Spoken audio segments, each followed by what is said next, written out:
என்னுடைய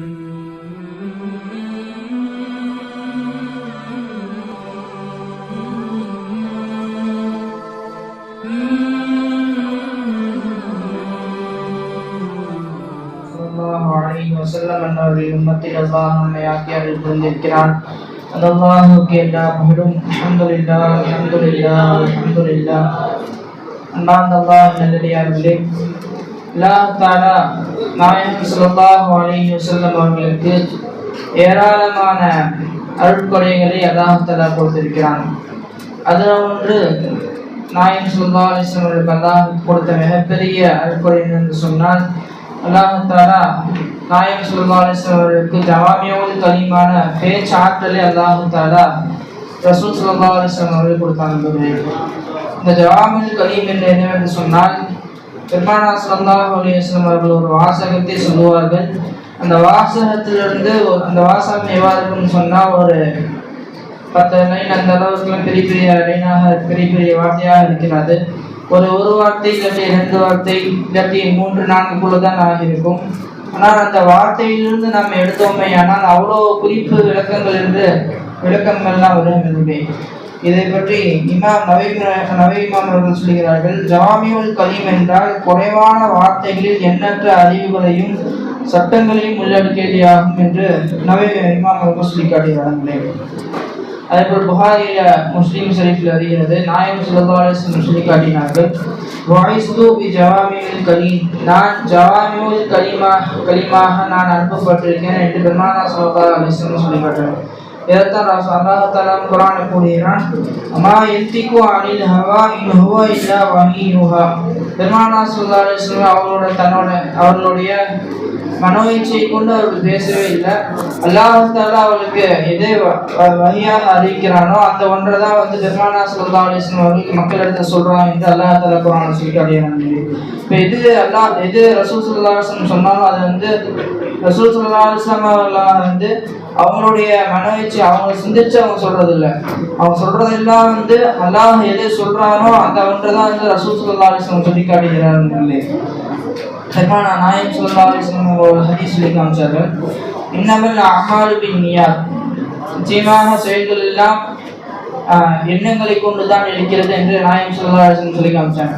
இந்த ஒரு ஹதீஸ் மட்டும் மார்க்கத்துல 3 என்று சொல்லி காமிச்சாங்க. ஏன்னு சொன்னா, நம்ம எந்த இஸ்லாத்துல எல்லா செயலுக்கும் ஒரு நியத் என்பது ஒரு அவசிய கட்டாயமாக இருக்கிறது. நம்மளோட நியத் எப்படி இருக்கிறதோ அதன்படிதான் நம்மளுடைய அமல் இருக்குன்னு சொல்லி காமிப்பாங்க. அப்ப பெருமானார் ஸல்லல்லாஹு அலைஹி வஸல்லம் சொன்னபடி தான் அதை சொல்றாங்க. இஸ்லாத்துல எல்லா கடமைகள்ல தொழுகை இருக்கிறது. இப்போ தொழுகையில ஒரு நபர் நியத் இல்லாமல் ஒரு நபர் தொழுதாம் என்றால் அவர் தொழுகையே கூடாதுன்னு சொல்லி காமிப்பாங்க. ஏன்னு சொன்னா, இந்த தொழுகை அல்லாஹ்வுக்காக வேண்டி நம்ம தொழுகிறோம் என்று நம்ம நியத்து வச்ச பின்புதான் தொழுதாலும் தான் அல்லாஹ்விட்ட இந்த தொழுகை மக்பூலாக ஆகும்னு சொல்லி காமிப்பாங்க. அதே போல நோன்பு நம்ம நியத்து வைக்காம நம்ம நோன்பு வச்சுட்டோம்னு சொன்னா அந்த நோம்பு கூடாதுன்னு சொல்லி காமிப்பாங்க. ஏன்னா இந்த நோம்பு யாருக்காக வைக்கணும், அல்லாஹ்வுக்காக வேண்டி வைக்கணும். அப்படியேப்பட்ட நோம்பு நம்ம நியத்து வச்சுட்டா நம்மளோட நியத்து தான் அதில் முக்கியமானதாக இருக்கிறது. அதே போலதான் ஜக்காத்து. ஜக்காத் எவ்வளோ கொடுக்கணுமோ இந்த அல்லாஹ் தஆலா எவ்வளோ கொடுக்க சொன்னாங்க அந்த அளவுக்கு நாங்கள் நியத்தை வச்சுட்டு அல்லாஹ்வுக்காக கொடுக்குறோம் என்று ஒரு நியத்தில் நம்ம மக்களுக்கு கொடுக்கணும்னு சொல்லி காமிப்பாங்க. அதே போல் ஹஜ் அல்லாஹ்வுக்காக செய்கிறேன்னு சொல்லிட்டு இந்த நியத்து நம்மளோட நியத்து தான் அல்லாஹ் தஆலா பார்க்கிறாங்க. நம்மளோட நியத்தை எப்படி இருக்கிறதோ அதன்படி தான் நம்முடைய ஹஜ்ஜுடைய நன்மை அல்லாஹ் தஆலா எழுதான்னு சொல்லி காமிப்பாங்க. அதே போல் ஒரு ஹதீஸ்ல பெருமானார் ஸல்லல்லாஹு அலைஹி வஸல்லம் சொல்லி காட்டினார்கள், மண் சமத்த நஜா, யார் வாய் மூடி அமைதியாக இருந்தாலும் அவர் வெற்றி பெற்று விட்டார் என்று பெருமானார் ஸல்லல்லாஹு அலைஹி வஸல்லம் சொல்லி காமிப்பாங்க. ஒரு இமாம் இருந்தாங்க. அந்த இமாம் எப்படி இருந்தாங்கன்னு சொன்னா, அவங்க எப்பயுமே அதிகமாக பேசவே மாட்டாங்க. அப்படி பேசினாலும் கூட அவங்க என்ன பேசுனாங்கன்னு சொல்லிட்டு அவங்களுடைய ஒரு புக்கில் எழுதி வச்சுப்பாங்க. அந்த அளவு கம்மியான தான் பேசுவாங்க. அந்த புக்கில் எழுதி வச்சுட்டு நைட்டு வீட்டுக்கு வந்தாலும் அவங்க பார்ப்பாங்களா நான் என்னென்ன பேசியிருக்கேன்னு பார்ப்பாங்க. எது நல்ல பேச்சாக இருக்குதோ அதை எடுத்துக்கிட்டு எது தப்பான பேசாத இருக்கிறதோ அந்த தப்பான பேசுனா அடுத்த முறை அவங்க பேசவே மாட்டாங்கன்னு சொல்லி பார்ப்பாங்க. அந்த அளவு தன்னுடைய பேச்சை கவனிச்சுட்டு இருந்தாங்க. ஏன்னு சொன்னா, ஒரு சொர்க்கத்துல ஒரு நபர் சொர்க்கத்து வரையும் போயிட்டு அவரோட நாவின் தீமையின் காரணமாக வேண்டி அங்கிருந்து நரகத்துக்கு தள்ளப்படுவாங்க ஒரு சில ஹதீஸ் வருகிறது. அதே போல ஒரு ஹதீஸ்ல சொன்னார், ரசூலுல்லாஹி ஸல்லல்லாஹு அலைஹி வஸல்லம் சொல்லி காமிச்சாங்க, மன் கான யுமினு பில்லாஹி வல் யௌமில் ஆகிர் ஃபல்யகுல் கைரன் அவ் யஸ்முத். யார் அல்லாஹ்வை கொண்டு ஈமான் கொண்டார்களோ, இன்னும் கியாமத் நாளை கொண்டு ஈமான் கொண்டிருக்கிறார்களோ, அவர் நல்லதை பேசட்டும், இன்னும் அவர் அமைதியாக இருந்து கொள்ளட்டும் சொல்லி காமிச்சாங்க. அதனால தான் வந்து அபூபக்கர் ரலியல்லாஹு வந்து எந்த வார்த்தையும் பேசவே மாட்டாங்க. அவங்களோட வாயில வந்து எப்போ பார்த்தாலும் எப்பயும் வந்து கூழாங்கல்ல வந்து போட்டு வச்சிருக்காங்கன்னு சொல்லி வைப்பாங்க. ஏன்னா அந்த அளவு நான் வந்து அல்லாஹ்வுக்கு பிடிக்காத ஒரு பேச்சை நான் பேசணும்னு என்று அந்த இறை எச்சத்தால் வந்து அவர் வாயில் எப்பயும் ஒரு கூழாங்கல் போட்டு வச்சிருப்பாங்கன்னு சொல்லி வைப்பாங்க. அது போல ஒரு முறை வந்து ஒரு சஹாபி வந்து தன்னுடைய அடிமையை பார்த்து அவர் 60 பேச்சாலும் திட்டாங்க. இது கருப்பு மகனுக்கு பிறந்த அடிமை என்று ஏதோ சொல்லிட்டாங்க.